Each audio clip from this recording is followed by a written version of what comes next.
Now at 5:30, a 4-year-old's injuries now have Lexington police investigating. We've got more on this ahead. Republican presidential candidates faced off for the last time ahead of the upcoming Iowa caucus. Coming up this morning, we'll have a recap of last night's debate. And it is quickly approaching, but if you want to go, make sure you get your red, white, and boom tickets today. We have all you need to know about this year's event coming up.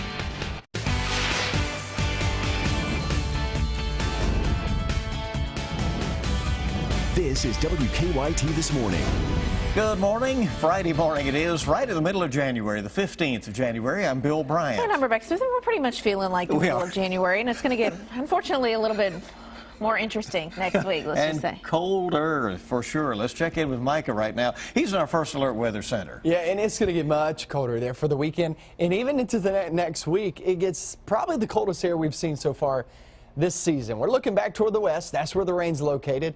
Not anywhere close to us, not just yet. We got to wait until probably late morning to actually see a few drops move into the west and southwest. Temperatures in the 40s this morning. It's not a bad feel in the dry start to the day. We get into noontime, and I think that's when we start to see a couple of showers slide on in, and then afternoon, yeah, the showers will be around. We're going to get into this forecast for tomorrow off into your weekend because that's when we could see some flakes. That's coming up. All right, we'll see you shortly. We thank you. And this morning, Lexington police are investigating after a 4-year-old boy had to be rushed to the hospital with serious injuries. Police were called to the home on Crosby Drive late yesterday afternoon. Investigators say that's where an unresponsive child was found with a suspicious internal head injury. WKYT's Mark Barber is joining us now with more on the developing investigation. Good morning, Rebecca. Police are still trying to figure out how that 4-year-old was hurt, and while they don't have all those details yet, they say they are investigating this as a criminal case. This morning, the boy is being treated for that head injury here at Kentucky Children's Hospital. He was rushed here last night when police were saying that they found him with a suspicious head injury in a home on Crosby Drive. The boy's mother and boyfriend were both in that home when that child was loaded into an ambulance. We're told the boy's mother rode with him to the hospital, but her boyfriend was arrested on unrelated charges. Police tell us they're questioning him about the boy's injuries, but at this time, they have not arrested any suspects. Investigators obtained a warrant to search the home last night, but so far they have not released any information about what they found inside the home. Now this morning there are still a lot of questions that we do not have answered about this case. We still do not know how seriously the 4-year-old is hurt, and we don't know how he was hurt. We're hoping to learn maybe more about this case and get a better idea of what happened from investigators later today, because police say they are planning to release more information. Live in Lexington, Mark Barber, WKYT. Mark, thank you very much. This morning, police in Knox County say 2 theft suspects accused of ramming their car into a deputy's cruiser are now facing charges. The Knox County Sheriff's Office says Roosevelt Adams and Patricia Forbes stole a laptop computer from an unlocked car and then drove off. Deputies say they spotted the suspect's car shortly after and tried to stop it. The driver of the vehicle failed to comply with the demands of Deputy Ashurst and the Corbin police officer to stop his vehicle. At that point, rammed into the front of the Knox County Sheriff Cruiser. Police have charged Adams, the driver, with theft, wanton endangerment, resisting arrest, and DUI. They've charged Forbes with theft. No one was injured in that. Well, something happened during last night's GOP debate that has not really happened during this political cycle so far. The crowd turned on Donald Trump. 10 GOP candidates participated in an undercard and a main debate held in South Carolina before the Iowa caucuses. Mary Maloney has more. The gloves are off. You're worried most of all about keeping your homes and your families safe and secure. You cannot give Hillary Clinton a 3rd term of Barack Obama's leadership. We need to unite behind the winner so that we can defeat Hillary Clinton, because she is a disaster. She wouldn't just be a disaster.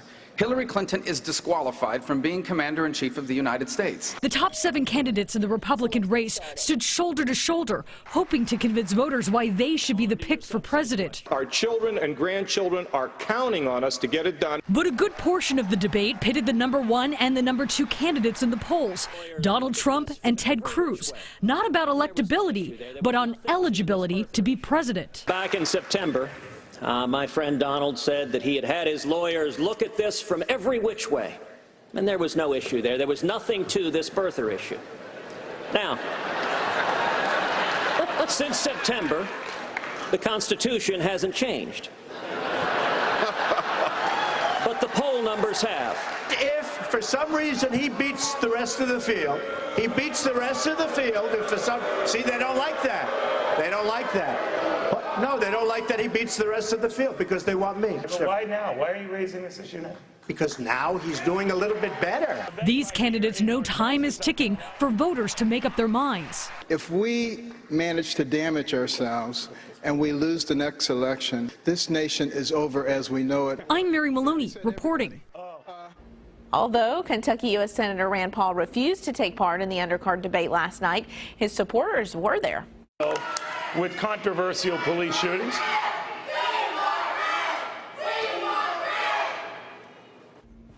Instead, Senator Paul held a town hall forum on Twitter during the main debate. He answered questions on a range of topics.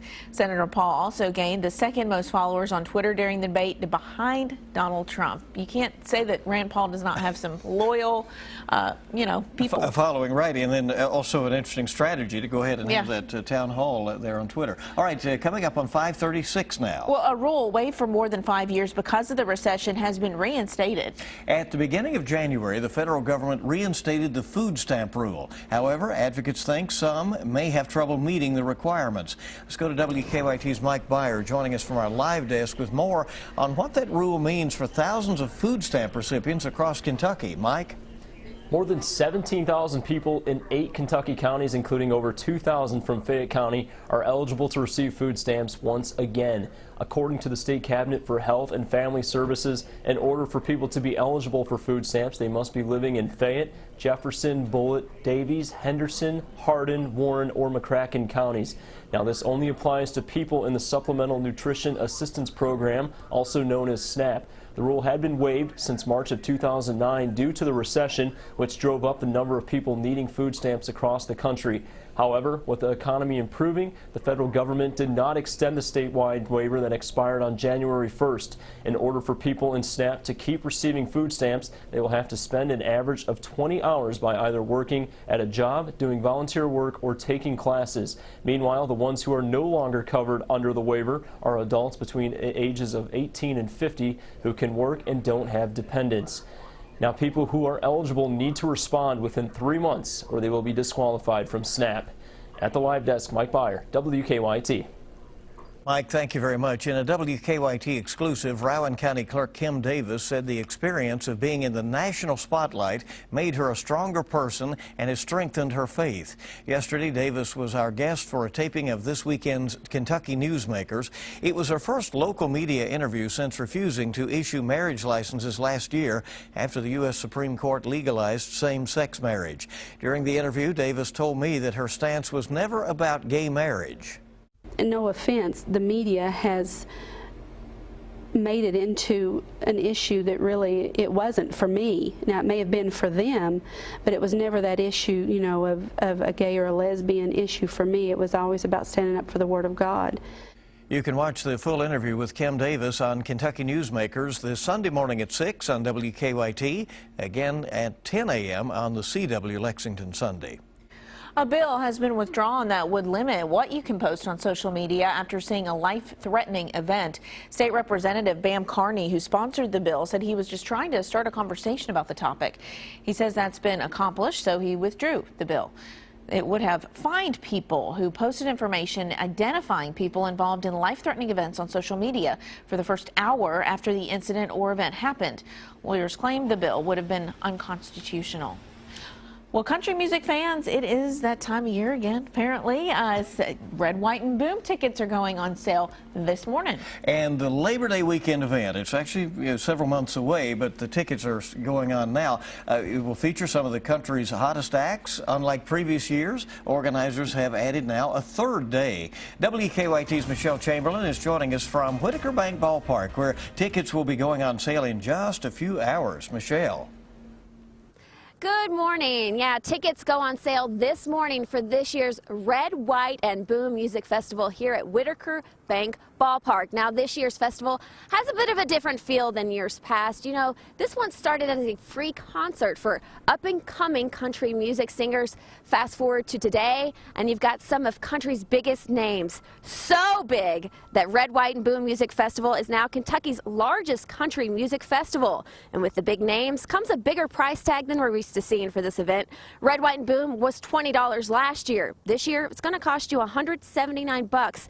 That's a 795% increase. But like I said, you've got some of country's top talent on the schedule. Names like Jason Aldean, Florida Georgia Line, Eric Church, Casey Musgraves, Cole Swindell, Thomas Rhett, and more. And the event features 4 of the top 7 currently touring country music acts. Plus, it's being said that this is just a partial lineup, so there could be more big names to be announced. The once 2-day music event that took place during the July 4th weekend is now a 3-day music festival set for Labor Day weekend, and it'll all take place right here at Whitaker Bank Ballpark. Now, you can buy your tickets today starting at 10 a.m. You can come here to the box office, call on the phone, or go to LexingtonLegends.com, and we're being told a sellout would be 20,000 tickets. Live in Lexington, Michelle Chamberlain, WKYT. All right, Michelle, thank you. And today marks the 7th anniversary of the Miracle on the Hudson, when a pilot and his flight crew saved everyone on board by landing their plane in the Hudson River. U.S. Airways Flight 1549 hit a flock of birds right after takeoff while it was more than 3,000 feet in the air. The damage shut down both of the plane's engines. Captain Sully Sullenberger and his first officer, Jeffrey Skiles, were able to execute a controlled water landing on the surface of the Hudson. They put the plane down safely in the water in less than 4 minutes after those engines failed and saved all of the 155 people on board. Still amazing images to see. Well, Jennifer Lawrence will once again join some of the Hollywood's best at this year's Academy Awards. The Louisville native has received an Oscar nomination for Best Actress for her performance in the movie Joy. This is the 4th time Lawrence has been nominated for an Academy Award. In 2012, she won Best Actress for her role in Silver Linings Playbook. This year's Academy Awards are scheduled for February 28th. All right, in time this morning to check live drive traffic, see what's going on if you're heading out this morning in the Lexington metro area. And we'll take a wide look right now at the region. You can see a lot of green on there. No reports of any major issues anywhere in central Kentucky. Yeah, it's looking okay, and we're taking a look at Clays Ferry North, I-75, the Clays Ferry Bridge. There looks good. Also, Athens, Boonesboro off of I-75, as well as some other locations, I-75 on Winchester and at Man o' War. So you're clear to go right now. No reports of any trouble. Smooth sailing. WKYT this morning on the air with the latest on your Friday. After missing the winning field goal over the weekend, the Minnesota Vikings kicker faced a lot of scrutiny. Coming up, we'll show you how a group of first graders showed him it was all right despite losing the game. And we have some rain back toward the west and down toward the southwest. We're going to be looking at that rain sliding on in and bringing us a pretty soggy afternoon and evening in store. We'll talk all about that in your weekend forecast coming up. Now, your hour-by-hour forecast with meteorologist Micah Harris. Well, we have a little rain coming our direction. I call it a little rain. It'll be pretty widespread. It's not going to fill up your rain gauge, but we will see the rain as we get into the afternoon, off into the evening hours. I would say the best opportunity to see the first drops in our viewing area will be down toward the southwest, Taylor County, Greene County, Adair. Work your way into the Cumberland region and then go up toward 68 through Taylor County and then up toward Marion County. That's where we're going to be seeing some of that rain first before everybody else. Now, that looks to be around that 9, 10, 11 a.m. time frame. So 9 to 11. Expect some of that rain to slide on in, and then it becomes pretty widespread as we get into the afternoon and evening. Temperatures are there in the 40s this morning. It's not a bad start. Kids going off to the bus stop, I don't see many issues there in the forecast. We're going to be looking for those temperatures to be there in the 50s today, but also that rain will be increasing every hour, especially after the noontime hour. Flurries then come in on Saturday. I'm not seeing many issues out of this. We have another snow chance on Sunday. There's 2 systems. One Friday night into Saturday, we'll change it over into snow. And then the next system comes rolling on through there on Sunday. I think if we do have any accumulation, which I just don't see it being likely on either one of these days, but if we do, I would lean more towards Sunday as opposed to Saturday. Saturday just flurries. Sunday, I think that's when we can have some flakes flying around. But for the most part, we stay without accumulating snow. Then the front actually pushes on through. That'll really blow in some gusty winds and also some really cold air. Watch this Saturday or Monday morning. Look at these temperatures. You got single digits to the north. You have some teens across the way. I mean, pretty cold conditions are going to be flying in here. Now, that is what this one particular model reads. Now, let me tell you this. There will be snowpack to the north of us. So those winds coming off that snow, you saw it in the past couple of days where we were about 10 to 15 degrees colder in the far northern zones where we've had the snow as opposed to everybody else. So that snowpack is going to help out or really hurt us big time. And these temperatures there in the teens, yeah, you're going to be seeing those in single digits, maybe even around zero come Monday morning. And towards your afternoon, upper teens, lower 20s on Monday. Not a good feeling whatsoever. Here's your 7-day forecast and what you can expect. We're going to be seeing some of this really just continue to fade as we approach the afternoon hours. We'll start to see that pick up, and a lot of that rain is going to be widespread there toward the afternoon and off into the evening. Tomorrow, a few flurries. Sunday, we're sitting there with a few flakes. Neither one of these days, guys, I look for much accumulation, if any at all. And then Monday, there's the big shot at some cold air. 17 degrees for a high, 0 for a low. 0. Yeah. Extremely cold. Now, we've done this the past couple of winters where, you know, the kids going back to school, there's nothing falling out of the sky. But when it's that low, especially that first time, and you could have wind chills a little bit lower than that in the not minus category, that's when school superintendents and officials have to pay attention pretty closely. And make some decisions. And, you know, you can always have those issues with water and so forth at those low temperatures. So you're right. Keep all of that in mind heading into the weekend. Yeah, a lot to consider. 5:49 right now. Oh, kids at an elementary school in Minnesota sent their support to Vikings kicker Blair Walsh. Yesterday, those kids got a very special surprise. Blair Walsh showed up to North Point Elementary School to say thank you. Earlier in the week, the first grade class sent letters and sympathy cards to Walsh after he missed what likely would have been a game-winning field goal against the Seattle Seahawks on Sunday. Yesterday, many of the kids showed up to class wearing Vikings jerseys. Walsh signed autographs, took photos with a lot of the kids, too. First off, I just want to come by and say hello to all you guys and girls and say thank you very much for all the letters you wrote and the cards. It's very, very touching to me. Well, the first graders were apparently learning about empathy earlier this week, and that's what prompted them to send their messages to Walsh. Probably never imagining that he would actually walk right into the classroom. I think that's so cool that he decided to do that. You know, such a positive out of it is. was probably pretty embarrassing and probably for him. Therapeutic for him, too, you know, get that chance to see that he's appreciated. Well, coming up, you'll get the stories making news right now. We'll check traffic again, see how things are moving along. We have some health news and what's hot on the web and social media. So good to have you along with us early on WKYT. Good morning and welcome back into WKYT this morning. 5:53 the time, and it is your Friday. Yeah, we hope it's off to a fabulous start for you. It's almost the weekend, and here's a look at what stories we're working on. Lexington police are investigating after a 4-year-old was sent to the hospital last night. Police are calling the child's injuries suspicious. Investigators are questioning the boy along with his mother. As of right now, no arrests have been made. Well, more details are emerging following Thursday's ISIS terror attack in Indonesia. Authorities in the country believe they know the identities of 5 of the dead attackers and say 2 were previously imprisoned on terror charges. At least 2 people were killed and more than 20 injured when militants attacked a Starbucks and a police booth in downtown Jakarta using bombs and bullets. It's not just carrots that are good for the eyes, but greens are as well. Turns out a new study is suggesting that eating more spinach, kale, and broccoli may lower your risk of glaucoma by as much as 30%.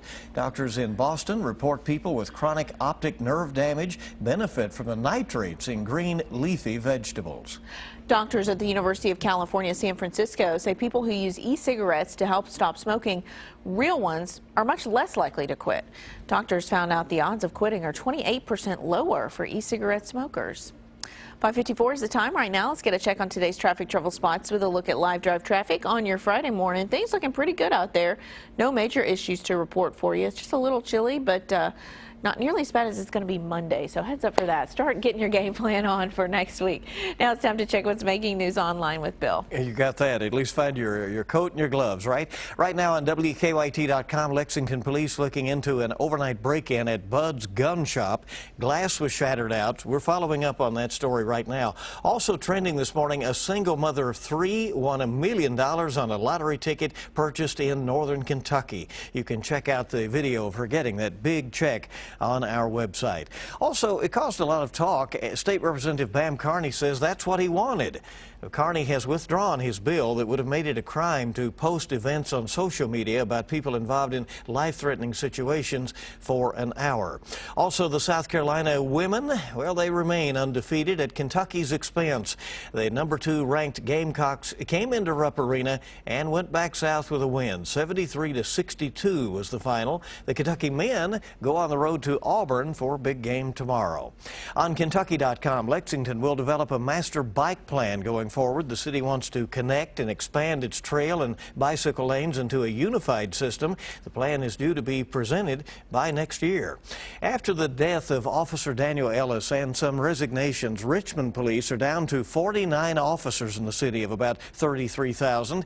The authorized strength is 60 officers. The Richmond Register reports on efforts to address the situation.